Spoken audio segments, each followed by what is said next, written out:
in listen-only mode. Okay. Good morning. I'm Erin Benham, Chair of the Legislation Policy Development Committee, which I am calling to order. First thing on our agenda is the approval of minutes. I'll need a motion. So moved. We approve the minutes. All in favor? Any changes to the minutes? No. All in favor? Aye. Thank you. Our first discussion is for our EDTPA by Shauna and Chris.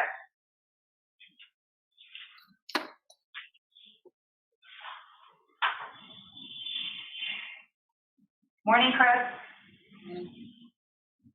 Morning, everybody. Good morning. I believe Dr. Tucker is joining as well. Good morning.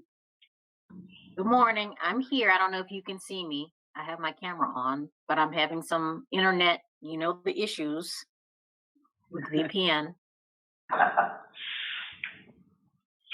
We cannot see you, Dr. Tucker, but we can hear you. Okay. Jessa, do you want us to start with EdTPA this morning? Yeah, that would be great. You go ahead. Thank you, Chris. Okay. So this morning we wanted to just take the opportunity to update members of the board on some decisions that have been made regarding EdTPA for the upcoming 2021 academic year. As many of you remember, in August we presented to a special session of the board recommending the waiver of EdTPA cut scores for the upcoming 2021 academic year for teacher candidates currently enrolled in Connecticut EPPs that would have to complete the EdTPA portfolio submission this academic year. When we came to the board in August, that recommendation was based on survey feedback that we had coordinated with CAPS from superintendents of schools based on districts that were anticipating to maintain partnerships with their EPPs for the upcoming year and to hold clinical placements. It was recommended based on information we had received from Pearson regarding flexibility measures for candidates to submit their portfolio and what they were anticipating to be flexibility regarding the scoring, depending on whether or not the candidate was in an in-person, hybrid, or distance learning model. From August 11th through the fall, what we saw was a rapid deterioration of a candidate's ability to successfully complete EdTPA. We saw a collapse of clinical placements leading up to the start of the school year. So districts that had originally indicated to their EPP partners and had gone through the scheduling of hosting clinical placements began withdrawing those clinical placements as we got closer to the beginning of the school year, a lot of it based on concerns regarding the safety and security of their own students and staff. Newspaper reports coming out of some of our universities regarding increase in testing positive amongst college and university students was not helping those conversations, as many districts started getting more leery about bringing college students from campus into their buildings or into their districts to maintain clinical or student teaching placements. And then we also learned through a number of webinars that Pearson ran, there were some really big issues regarding the use of synchronous and asynchronous instruction for task 2 of the EdTPA portfolio. So the EdTPA portfolio, most candidates have to submit 3 tasks. Task 1 is a planning and instruction segment, where really it's a description of their class, their students, the planning components of the lesson that they are going to use for their EdTPA portfolio submission. Task 2 is the actual instruction component of the portfolio, which requires filming of segments of the actual lesson up to 15 minutes to be submitted as part of the portfolio instruction. And task 3 is assessing that instruction. Now, some candidates, such as elementary candidates, have to submit a 4th task, which is really a reteaching component of a math lesson or math instruction. But for most candidates, it's just those 3 tasks. And what we learned as we got closer to the start of the academic year was that Pearson, under the direction of Scale, who operates EdTPA, was not going to allow the submission of asynchronous video instruction for task 2. meaning that the only video or audio feeds that could be submitted in order for a portfolio to be deemed a successful submission had to be either live video footage of instruction or live audio footage of that lesson. And so the challenge that we started to realize was that depending on a candidate's placement, if they were lucky enough to still have a placement, if they were in a district that was using asynchronous instruction, regardless of what the candidate was doing to successfully submit an EdTPA portfolio, at the end of the day, it wouldn't have been considered a successful submission, simply because the instructional component of that video segment would have been asynchronous versus synchronous, which really was not any reflection on the candidate themselves, right? It was just a statement of where they happened to be placed for their clinical experience this fall and potentially this spring. So we reached out to half a dozen of our Connecticut EPPs. We spoke directly with certification officers and placement coordinators to kind of make sure what we were hearing from the field was being universally felt across the state. This was true. In one instance, one of our largest EPPs in a 2-week period lost over 100 clinical placements because 3 of their major districts pulled placements out within the first 2 to 3 weeks of the school year beginning. So taking all that taking into districts that have raised some privacy concerns regarding FERPA and what is allowable in terms of filming teachers, what is not allowable. And that's something that we've had ongoing conversations with kind of the legal department and have worked on guidance with our EPPs around that. We made the decision that for the 2021 academic year to implement EdTPA, we were going to return back to what was being utilized during the pilot era. And so the recommendation that we made for our EPPs is that since the cut score had been waived by the State Board of Education, we were asking that EPPs, that candidates do not submit their portfolio to Pearson unless they felt that they could successfully submit it and it could be scored by Pearson. So we left that as an option. So a candidate that may be in a Connecticut school but knows they want to teach in New Jersey or New York still has the opportunity to submit EdTPA if they're looking to pursue employment outside of Connecticut. But ultimately, what we're requiring is that candidates submit Task 1 and Task 3 to their EPP for a locally determined evaluation. So this is reflective of what happened during the pilot era. It maintains the integrity of the EdTPA portfolio process across all of our institutions in the state. All candidates would still submit a portfolio and go through that process. So many EPPs have even indicated that to the extent that they can either record or video a lesson, whether it be synchronous or asynchronous, they're going to have the candidates do that. But ultimately, what we felt was that this was the most equitable way to maintain the integrity of the EdTPA portfolio process and experience and make sure that EPPs were able to be flexible to support their candidates so that their candidates could in fact be successful through the portfolio experience and ultimately be recommended for certification at the end of this year. So we recognize that this is not ideal. There was a lot of ongoing conversations with deans and the president of AACTE Connecticut, Dean Hegedus, around this, and we felt that this was really the best path forward. And I think what I can say is that our EPP faculty feel the early communication of this has alleviated some of the anxiety on the behalf of the candidates. Because they have a clear path forward through this semester and the spring semester on what the expectations of them will be.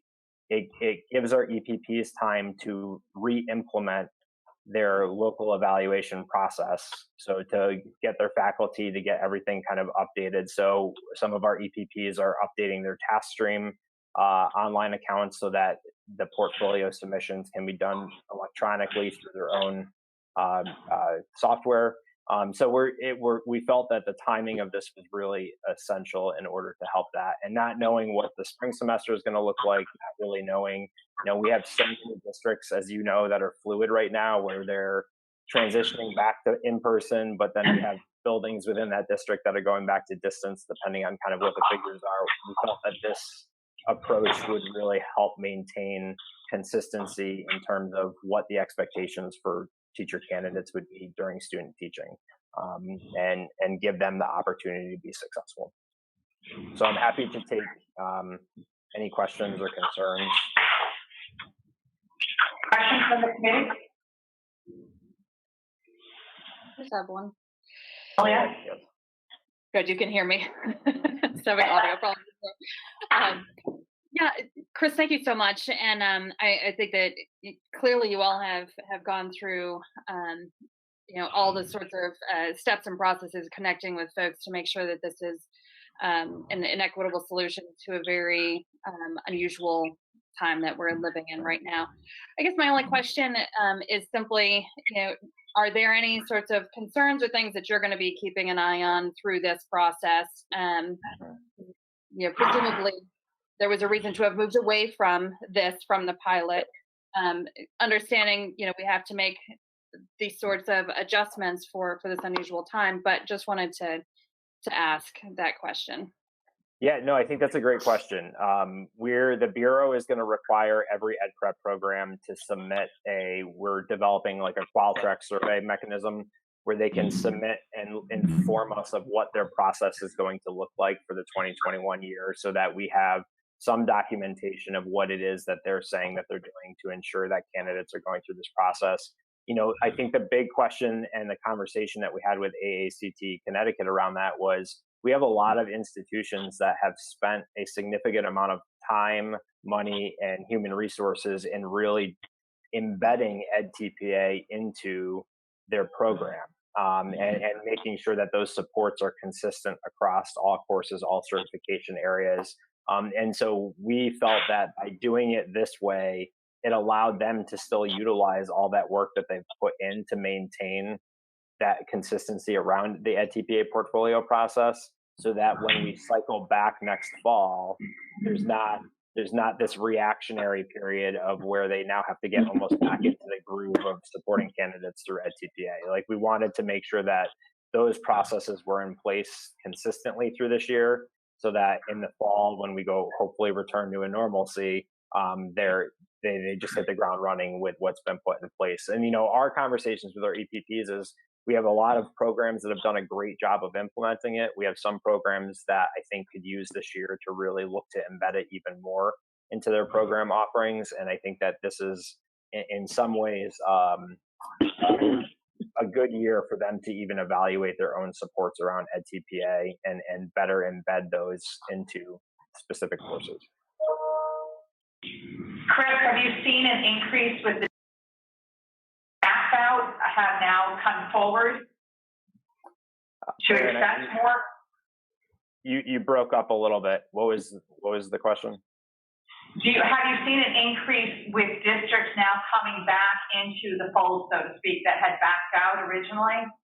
So what we've heard from EPPs is the districts that have pulled out for the semester with the hope that they'll reconvene in the spring. And I think that this is one of the big components that we've been working with our ed prep programs and our districts around, is having really strong, robust partnerships, because those districts that have really meaningful partnerships with their ed prep programs are the ones that are maintaining those partnerships, because they see the mutual beneficial relationship that exists there. Whereas some of our districts that don't have as robust of a partnership with EPPs are the ones that it's easier for them to pull out of their commitment to host placements. So we did a lot of work in subcommittees around clinical placements, where some flexibilities exist within the regulations with our EPPs this summer.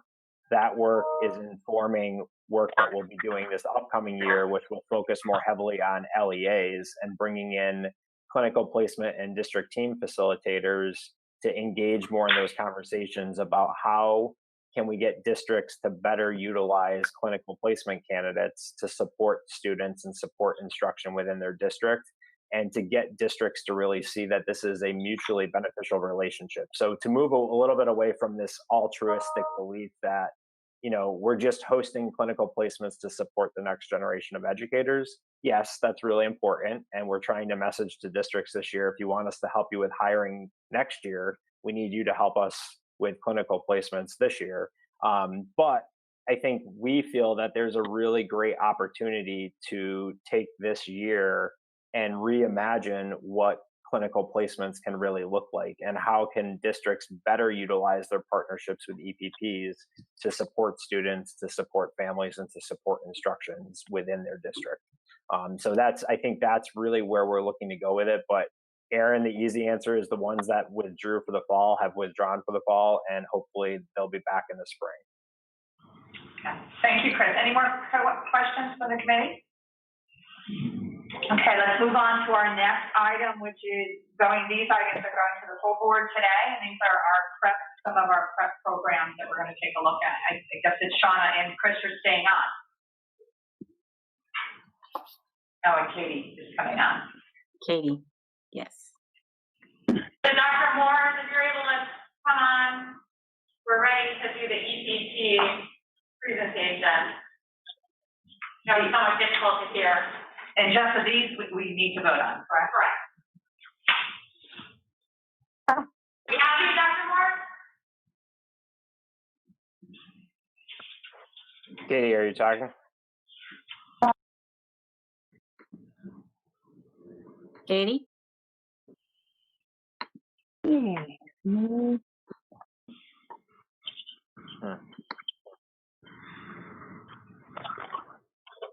Well, I'm happy to at least give a brief overview of the program while Dr. Moores tries to resolve her audio issues. Thanks, Chris. Yep, no problem.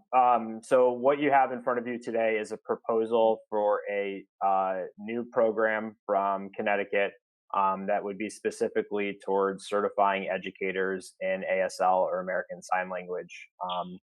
UConn has a variety of world language programs already, and so as you know, that UConn provides both undergraduate and postgraduate certification through their TPCG program, which is their post-bac program. They have master's level programs, and they also have a number of non-certification executive programs as part of their offerings. So what we have in front of you today is a proposal to expand their world language offerings. So it would be a new 712 world language offering in ASL. So they currently have French, Latin, Italian, Spanish, German, and Mandarin Chinese. So this would be adding ASL in as a certification program. Through July and the summer, Dr. Moores worked with the CSDE review team. They met with UConn regarding their proposal.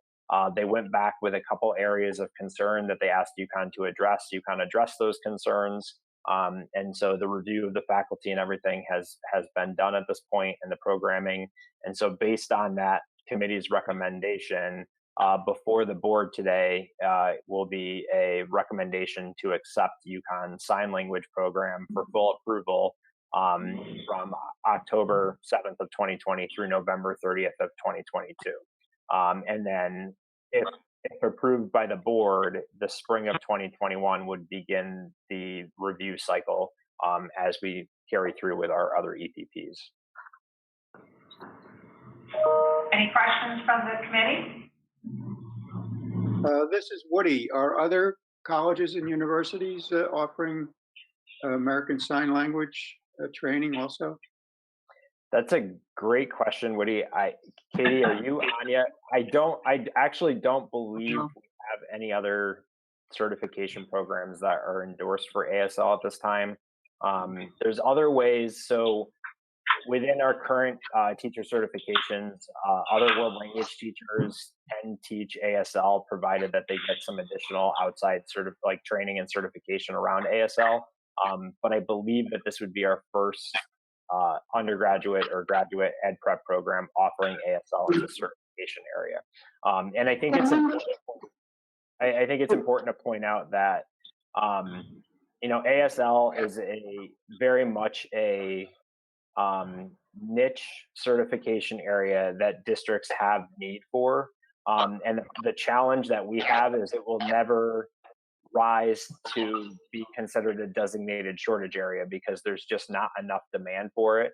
But we recognize that within particular schools, the American School for the Deaf, for instance, there is a growing concern over having enough certified educators in ASL to support instruction. So even though using our metrics, it would never rise to a designated shortage area, we do see this as an area of need across the state. Yeah, this is Good one of the- morning, everybody. Good morning, everybody. This is Katie. I apologize profusely. I think I finally have the audio fixed, and I'm happy to entertain any questions you have. Yeah, this is Woody again. Are others, high schools besides American School for the Deaf, are they teaching American Sign Language now? Yes. So I know, for instance, West Hartford offers courses. I know that there's a number of districts across the state that offer courses. Oftentimes, districts that are offering the courses, it aligns with whether or not they have a currently certified world language teacher that also has the ASL endorsement. But Woody, I can work with Ajit in the performance office and let you know exactly how many course offerings we had this past year. Thank you. Any further questions from the committee? Could I have a motion to bring this proposal to the full board? I move we bring it to the full board. I'll second that. All in favor? Aye. Aye. Okay. Thanks so much, Chris, Katie, and Shauna. And now we're going to have our update on our racial justice and equity from Adrian and Charlene.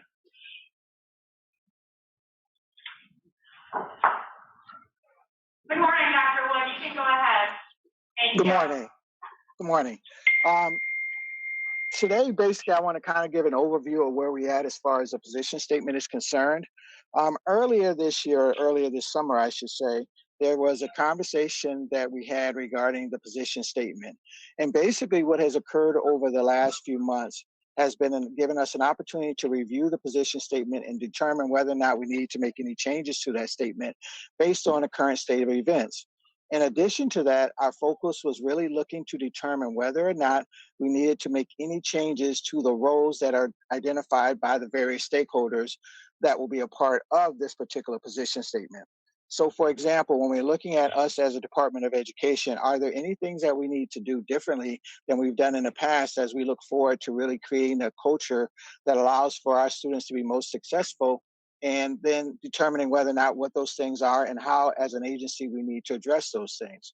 Now, the next charge was really to have the board have an opportunity or the committee to have an opportunity to review it to determine whether or not they want to make any changes to that particular statement or update it in any particular fashion.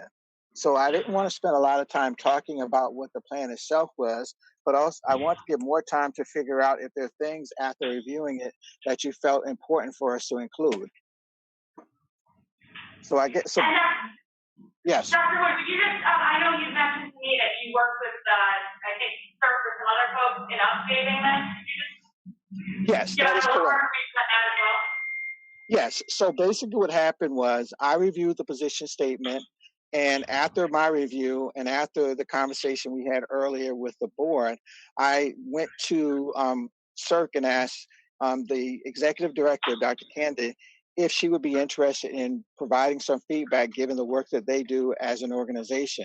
And what she did was she went through the statement and identify some things to make sure that the language that is being used is more current language. Because as you know, in some of these situations, what happens is the mindset doesn't necessarily change as much as the language or the terminology that is used in order to identify certain things is what has changed. In addition to that, she wanted to make sure that we had some updated resources that we could use to provide guidance to us as a state agency, as well as to other stakeholders who would be interested in really pursuing this type of work. Comments from the committee? So, Karen or me? Malia? Apologize. There's an echo that I'm hearing. I don't know if other people are hearing it. Yeah, can we just remind everyone, if you don't mind, when you're not speaking, so please mute your phone or your computer. Thank you. Yeah, we have a terrible echo. Thank you. Okay. Thank you, Dr. Wood. I reviewed it, and I have a number of questions or thoughts of edits, and I think it's probably better for me, if it's possible, to even just connect offline or after the meeting, rather than sort of dragging everybody through some of the deeper levels of my questions. But I think as an overarching question or observation in terms of the position statement itself, as opposed to the guidelines, I was noticing in there that there's in different places, it references or starts to define sort of different subgroups or categories of students differently. You know, sometimes we talk about race, sometimes we talk about low or income levels, sometimes we talk about high versus low performing students, and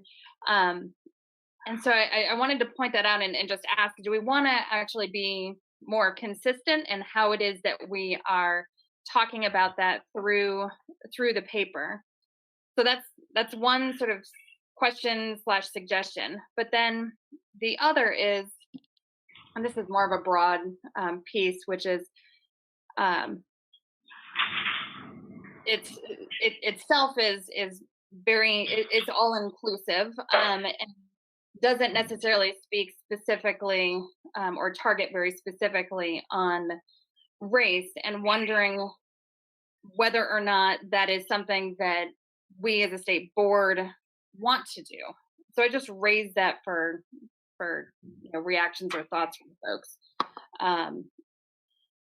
In the work that I do, we try to encourage folks to be as explicit as possible when talking about the populations we need to focus on when we're trying to address equity. And so in this document, I really felt like it was more diffuse. And I wanted to just raise that with the group and see if if others felt that same way, if this is the right place to be more specific. I'll pause. Karen?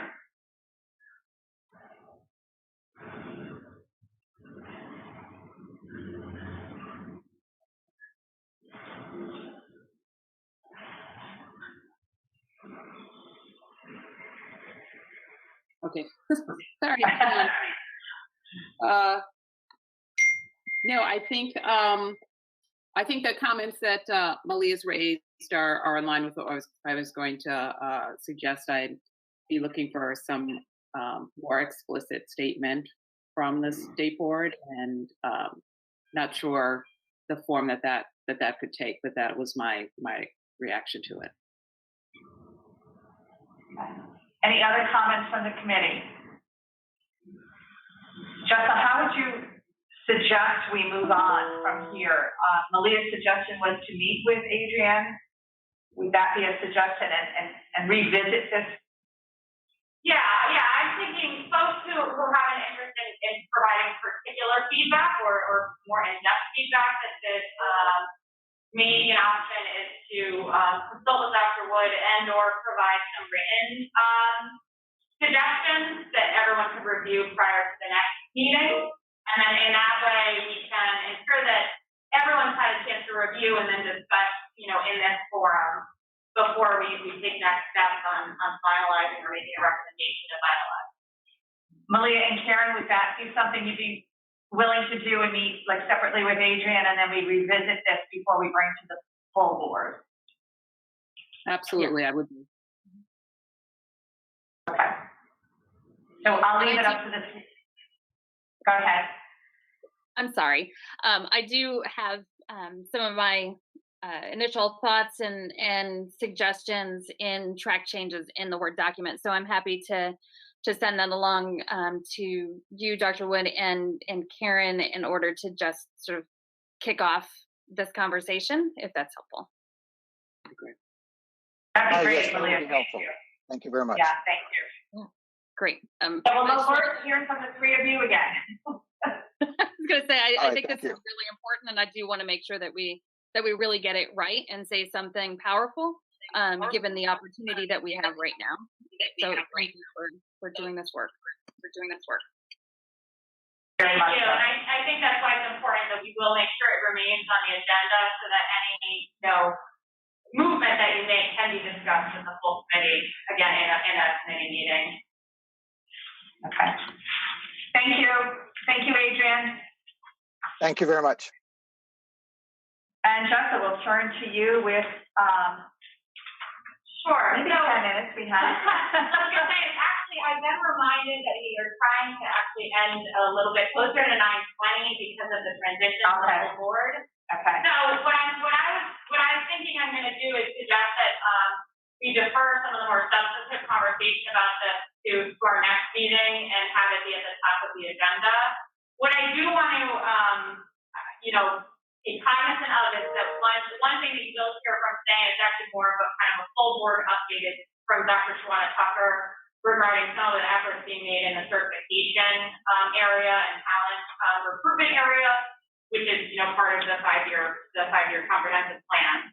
What I wanted to start with, and I think we do have time for, is just to kind of underline what Chair Banham has been discussing with us about the importance of starting to also not just review the progress we've made, but also mobilize towards our next plan.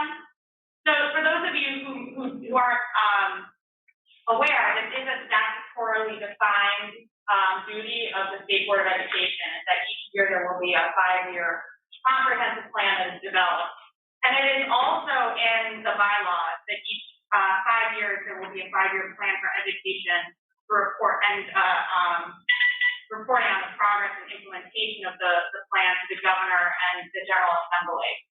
So I just want to put that out there in the context of conversations about the plan, that we want to not only consider what it is that we've done as far as progress, but also what it is that we are looking to do moving forward. And probably the committee can have some more conversation, and then open it up to the board about what does this look like. I was not involved in the last 5-year plan, but I know many of our board members were, and they will recall that we, had very in-depth subcommittee meetings, conversations about what are the priorities of the board and what does it look like, and sort of the approach to the plan. The plan that was developed, that is currently in place, the determination was that the plan would be a little bit, the plan document itself would be sort of a broad stroke goal document, and then the implementation would be about the activities of the State Department of Education and the sort of step-by-step process in approaching those goals. And so I think that we need to start having a conversation about how we're going to move forward with that. But what I'd like to do is defer the conversation about our progress and then the next step to the next committee meeting, if you're comfortable with that. I don't want to try to rush it. Okay. Speaking of the next committee meeting, I know, Malia, you were not on when we were sort of discussing to the side. Our November meeting, as you know, is going to be in the evening. As far as we know, it hasn't been confirmed yet. But I was asking the committee members their availability of meeting prior, as we usually do, which would probably be like a 5 or a 5:30 start, and how your schedules fit into that, or meeting at a different time altogether. Look in the date. It's the November 4th meeting. That I believe, I don't know if the commissioner will confirm today, our regular board meeting will begin at 6 or 6:30. And so that would mean that we have a 5 or a 5:30 start. So are you, can I weigh in with a thought or a question? Yeah, that's what I'm looking for. In our limited time we have left. I'm fine meeting before. I think my only request is potentially, I'm gonna turn into Estella for a moment, and and ask if maybe we could have a half hour between this meeting and the start of the next, so that we all could maybe grab some food before then heading into the full meeting. Yeah, I think that's doable as long as it fits into, I don't want to set a meeting that the committee, the majority of the committee can't attend. Karen, and how is it for you if we were to say to meet at 4:30?